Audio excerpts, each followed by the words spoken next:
Je m'appelle Yasmine Al-Farsi, et voici la confession la plus honteuse de ma vie.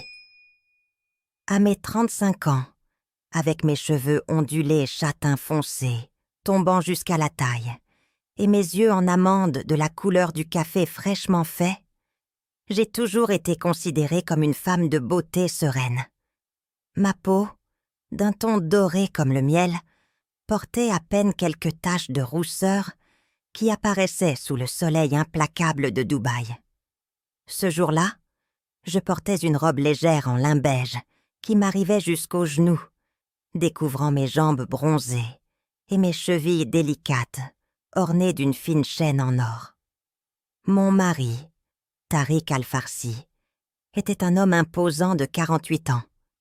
Son 1,80 m dominait n'importe quelle pièce, et sa silhouette large, bien qu'il commençait à montrer les premiers signes de l'âge, conservait encore la force de ses années en tant que joueur de rugby.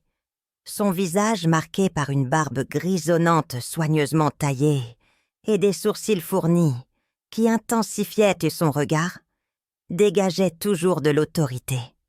Ce soir-là, il portait son traditionnel tobe blanc immaculé, avec la montre en or qu'il avait héritée de son père, brillait à son poignet. Sur le siège passager se trouvait Farida, la mère de Tariq. À ses 70 ans, elle conservait une posture droite qui trahissait sa fierté. Ses cheveux, complètement blancs, étaient relevés dans un chignon strict, et ses yeux gris, presque transparents, semblaient tout voir. Ses mains, couvertes de veines marquées et ornées seulement d'un simple anneau de mariage, s'agrippaient à son sac en cuir, qu'elle emportait toujours avec elle. Sur le siège arrière, mes 2 beaux enfants occupaient chaque extrémité. Karim, l'aîné, avec ses 19 ans fraîchement atteints, était le parfait portrait de sa mère française. Des cheveux noirs ondulés, qui semblaient toujours être éparses exprès, des yeux verts comme des émeraudes, et un sourire qui découvrait des dents parfaitement blanches. Son corps, grand et athlétique, remplissait l'espace avec ses larges épaules et ses bras musclés qui ressortaient sous les découpes de sa chemise blanche ajustée. Avant de continuer, pour en savoir plus sur les expériences quotidiennes et même les moments qui ont marqué la vie de ces dames, abonnez-vous pour ne rien manquer de l'histoire et donnez un like à cette vidéo pour nous soutenir. Nous vous attendons à chaque nouvel épisode. Maintenant, continuons.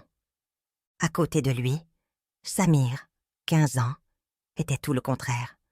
Mince, avec le visage encore rond de l'adolescence et de grands yeux sombres qui observaient le monde avec curiosité. Ses cheveux, plus courts que ceux de son frère, étaient légèrement bouclés à l'arrière. Le groupe était complété par Leïla, la sœur cadette de Tariq. À 22 ans, elle était une beauté délicate avec des traits fins et une peau de porcelaine.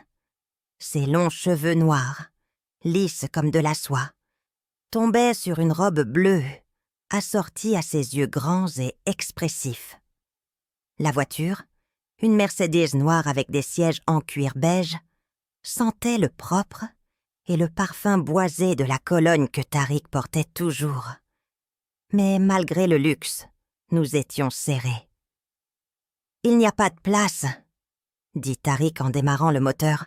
« Yasmine, tu devras t'asseoir sur quelqu'un. » Le silence qui suivit était si lourd qu'on aurait dit qu'on pouvait le couper avec un couteau.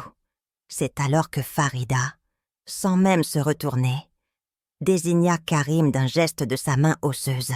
« Elle est légère.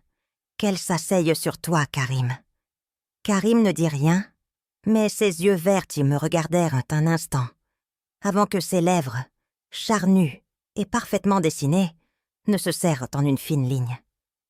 Il étendit ses jambes, couvertes de jeans foncés ajustés à ses cuisses musclées, et acquiesça. « D'accord, » murmura-t-il, et sa voix, grave mais encore marquée par la jeunesse, fit se tordre quelque chose dans mon ventre. Avec les joues brûlantes, je m'assis sur ses genoux, sentant immédiatement la chaleur de son corps à travers le tissu léger de ma robe. Ses mains, grandes et avec des veines marquées, se posèrent sur ma taille pour m'aider à garder l'équilibre. Ses doigts, calleux de ces heures passées à la salle de sport, s'enfoncèrent légèrement dans ma peau, et son souffle, chaud et légèrement mentholé, effleura mon cou lorsque la voiture se mit en mouvement. Le voyage durerait 40 minutes. « Ne bouge pas trop », chuchota Karim à mon oreille, lorsqu'un virage fit que mon corps se pressait encore plus contre le sien. Je ne pus m'empêcher de remarquer comment sa respiration s'accélérait, ni comment ses mains se crispaient sur ma taille. Quant à moi, je me suis agrippée au siège avant, sentant chaque muscle de son corps sous le mien, tandis que j'essayais, sans succès, de me concentrer sur les gratte-ciels de Dubaï qui défilaient rapidement par la fenêtre.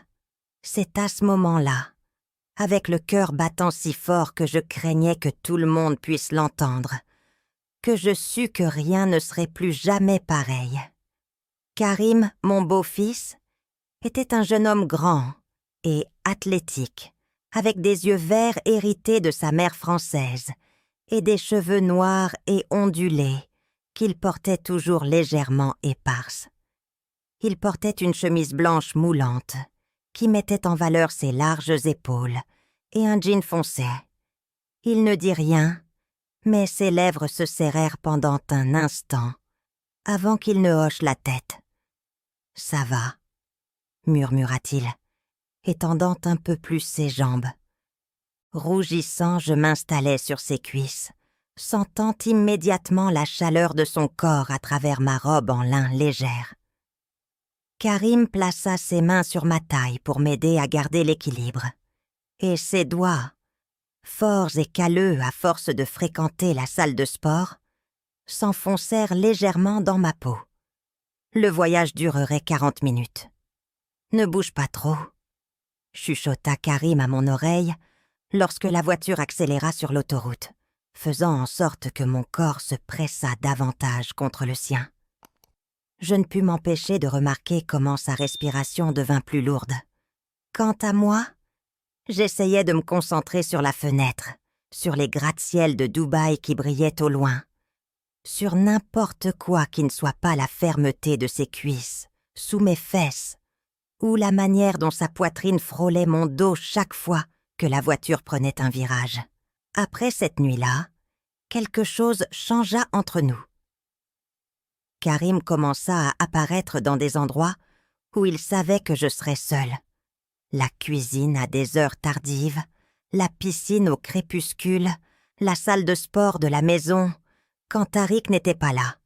« Tu as besoin d'aide pour ça ?» demanda-t-il un jour, s'approchant alors que j'essayais d'atteindre un livre sur l'étagère la plus haute de la bibliothèque. Avant que je puisse répondre, son corps se retrouva derrière le mien, ses bras m'enveloppant tandis qu'il prenait le livre. Son souffle, chaud et légèrement parfumé à la menthe, frôla mon cou. « Merci », dis-je d'une voix que je ne reconnus pas comme la mienne. Il ne bougea pas. Nous restâmes ainsi, mon dos contre sa poitrine, jusqu'à ce que le bruit de pas dans le couloir nous sépare brusquement. La première fois que nous avons franchi la ligne, c'était dans la salle de cinéma de la maison.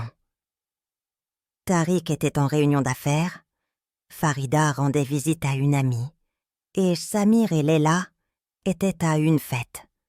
Karim et moi étions seuls. « On regarde quelque chose ?» demanda-t-il, tenant un Blu-ray d'un film français que je savais qu'il savait que j'aimais. J'acquiesçais. Dans l'obscurité de la pièce, avec seulement l'écran éclairant nos visages, ses doigts trouvèrent en les miens. Je ne dis rien. Je ne m'éloignai pas non plus lorsque sa main glissa vers ma cuisse, ni lorsque son visage se rapprocha du mien. Le baiser fut lent au début, exploratoire, comme si nous avions tous les deux peur d'admettre ce qui se passait. Mais ensuite, sa langue trouva la mienne, et ses mains s'enroulèrent dans mes cheveux, et il n'y avait plus de retour en arrière. Ce qui suivit fut 5 années de rencontres furtives, des rendez-vous dans des hôtels éloignés de la ville, des escapades lors de voyages en famille, des messages codés sur des applications sécurisées. Karim, avec le temps, devint un homme. Son corps, déjà impressionnant à 19 ans, se sculpta comme celui d'un dieu grec. Ses baisers, autrefois maladroits, devinrent experts. Et son désir pour moi, loin de s'éteindre, brûlait plus fort chaque année. Quant à moi, je vivais dans un état constant de culpabilité et d'extase. J'aimais Tariq, oui, mais je ne pouvais nier ce que je ressentais chaque fois que Karim me regardait, avec ses yeux verts pleins de promesses interdites. Tout se termina lorsque Karim rencontra Aïcha, la fille d'un associé de Tariq. « Il était temps qu'il se marie », disait la famille. « Il était temps qu'il poursuive sa vie. » La dernière fois que nous fûmes seuls, sur le balcon de son nouvel appartement, il m'embrassa avec une urgence que je n'avais jamais ressentie auparavant.